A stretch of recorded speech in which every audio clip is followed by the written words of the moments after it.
What's up, everybody? I'm Nick Major, your APTV Los Angeles correspondent, and I've got Mike Ranica and Jeremy DePoister of the Devil Wears Prada. Did I say your last name right? Yes. DePoister? Yeah, you did. Yeah. Nice. And hit. Did you get some mispronunciations often? Yeah, Rancia sometimes, which makes it like CIA when it's ICA. Rancia. Silent H, right? No. Silent no, H. It's not. Heranica. But you guys, you've been away from off the big island of the U.S. for a bit. It's not an island. Ignore that. But you guys went to Hawaii. Yes. You were doing Soundwave. Yes. So how's all that stuff been? We're sunburnt, obviously. I would say you're beautifully tanned. Thank you. But You could say that. it would be a lie because you're burnt as hell. No, it's been good. It's been really good, yeah. Obviously, coming up the next tour, you guys have a two-leg tour of the Zombie 5 tour. 5 years ago when Zombie came out, I know you were like into Max Brooks stuff at the time. So reflecting back now, do you still hold the same liking and fascination or whatever with zombies that you had back then? Not entirely. I mean, like, I was more compelled with the Zombie EP and whatnot, more just like for the research and for like my go at creating that fiction and having a chance at it. But I'll still get down on some zombie movies here and there. I don't know of anything as of late.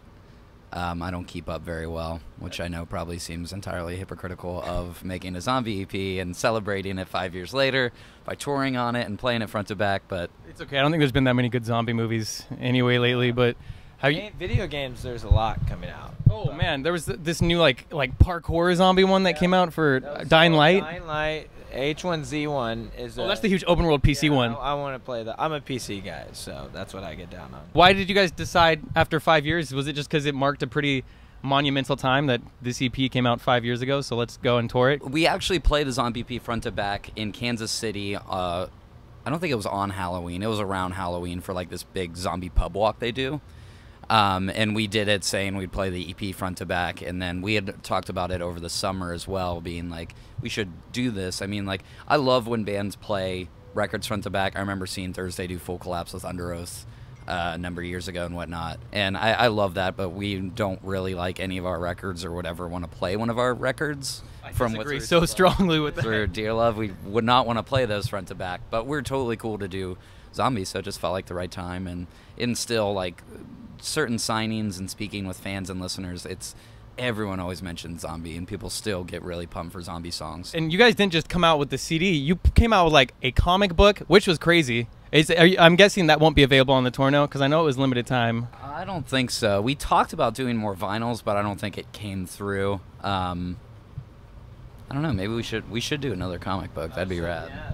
You've inspired us now. Now we will. And another iPhone app because I used to swipe the hell out of those zombies, like, and it was like the whole EP playing in the back. Yeah, he wanted to do an app so bad. It was awesome because it was the same style as the comic book too, which was rad. So it kind of intertwined. We were like the characters in it and stuff. Yeah, it was cool. If you ever want to see an inspirational story with these guys, pick up their comic book and they just flying around in helicopters, going like killing zombies. It seemed like it was definitely a heavier turn in some of the stuff that you guys came out with. Do you think so? Yeah, it's funny now, like, to think of the band that we've become, because we always talk about, I remember when we made that, I was like, well, this is going to be the end, you know, like, we're just going to put out this heavy stuff, and then people will be over it, and then we'll just move on with our lives after that. But then it really took off. What is your favorite zombie movie?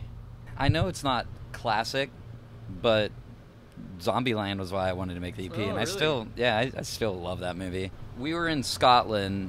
We saw Zombieland. I think it was Zombieland. It just came out about then. And I was like, hey, let's make songs on a very specific theme, being zombies, and make 5 of them. I mean, I was watching Romero stuff, and like you said, I was on that Max Brooks kick. I've only seen World War Z once, though, the actual film. Pitt one? Yeah. I was a little disappointed with it, actually. I thought it was pretty good. It was just like, I'm a bit of a wimp, and it was like, oh, it was hardcore. Frightened me. It very deeply frightened me, and I'm not good with that. So probably why I only saw it once. I like 28 Days in 28 Weeks. Yeah. That was the best sequel, I think, ever. Yeah. The scene where he leaves his wife and Oh, when they die? oh man, that was like, what is wrong with you? Yeah, that was. How do you think you'd fend in a zombie infested world? Do you think you'd immediately? I'm going down fast. Hey, at least I have you're no honest. Survival skills. Can't even shoot a gun. I'm dead. Yeah, I'm literally dead. Could you make it? Maybe for a little bit. I think I'm like methodical enough To where but you could I'm also- maneuver around. Yeah, and like set up a good rig, you know, and find a way. But I'm also radically impatient. It's one of my worst flaws. So I'd probably get impatient and mess something up and die. So I'd say I'd have a little bit of a run, and then You'd outlive Jeremy though. Give me a break here. Come on, there's everyone in the world turns into zombies except for like 1,000 people. I'm gonna be one of the 1,000. No way. No possible way. Yeah. When you guys are putting together a set list for, say, for example, the zombie one coming up, you're obviously playing the whole zombie thing, but I'm guessing you're going to work in quite a few other songs into that, not just play 5 songs. But how's that usually picking a few songs? Is that a difficult process? It changes as time goes on. Like for a long time, we would not play old songs, you know, just because we didn't really like them. On Warped, I got to say, you guys brought out some really old stuff. Everyone kept saying like, "You guys never play any old songs." And we're like, "Oh yeah." We are going to play old songs. And now they're like, oh, I can't be mad about anything now. So it's just, yeah. What do you think of your old stuff when you listen to, excuse me, when you listen to, say, Patterns? Never, or when you listen to Dear Love? I would never listen. It's aged so well. It's like someone spit Like a fine wine. in they normally say fine wine. This is like a bottle. Someone spit into it, put a cap on, pickled it, let it ferment, and now...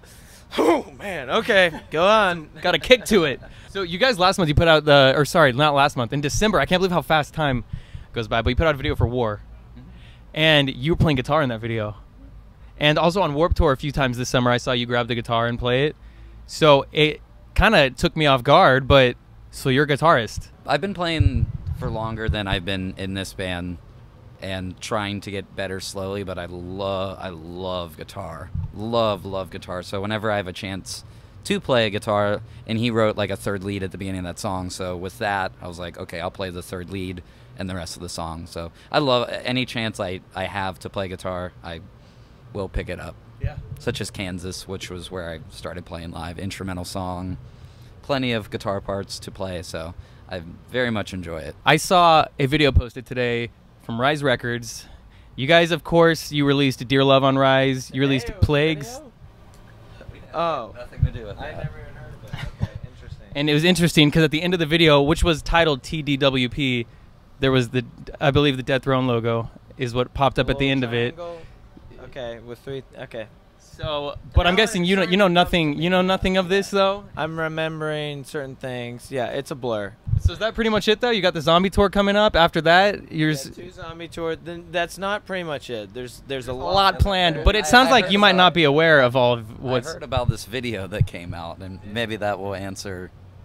Maybe that'll answer some questions too. Oh, That's what we're doing next. I mean, that might be a little something. Possibly a new CD at some point. Maybe potential Rise Records information. Going back to the roots. By the way, first tour I ever saw you guys, the Back to the Roots tour. Oh yeah. Underground in Reno, Nevada. I'll just never forget because being the obsessed fanboy, I knew every song, including like all the stuff off of like Dear Love. And then afterwards, you picked up a set list and you were like, "You knew every word, man, every word." There you go, and you gave it to me. And then my mom threw it away. Oh, mom, Come on. we got a problem. I'll Not find cool. you a new one, okay? From that show, I'll have Ben print up a custom one, spit on it a little bit, burn it on the edge. This is from Reno. From Reno, 2009. That's right. 2010. Oh, that was 2010, huh? It was 2000, summer of 2010. Good stuff. But it seems like you guys have a lot coming out, some mysterious information. Catch these guys on the zombie tour if they're coming near you. But if not, they will eventually come near you. Once again, Mike and Jeremy, The Devil Wears Prada. I'm Nick Major, your APTV Los Angeles correspondent. Thanks for watching. See you guys next time. Oh my god, they're everywhere.